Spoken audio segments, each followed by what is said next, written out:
کہ یہ سیکشن 3 کے بھی مطابق ہے اسلام آباد ہائی کورٹ ایکٹ 2010 کے، اور یہ جو تھاٹفل کنسیڈریشن ہے اس تجویز کے پیچھے، یہ تمام ملک کے تمام صوبوں کی تمام زبانوں کی نمائندگی کرتا ہے اور تمام وفاقی جو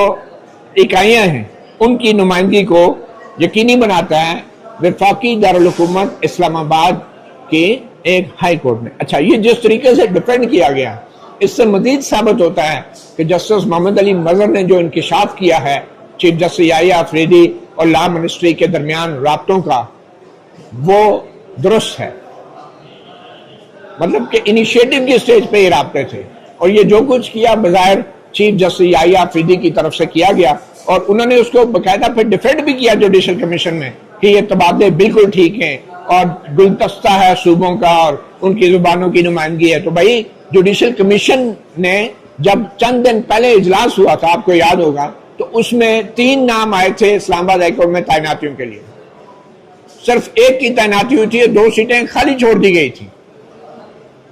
وہ اس لیے چھوڑی گئی تھی کہ جو کام جوڈیشل کمیشن نے کرنا تھا، چاروں صوبوں سے جوڈیشل کمیشن بھی وکیلوں کو لے کے صوبوں کی نمائندگی کو یقینی بنا سکتا ہے مستقل تعیناتیاں کر کے۔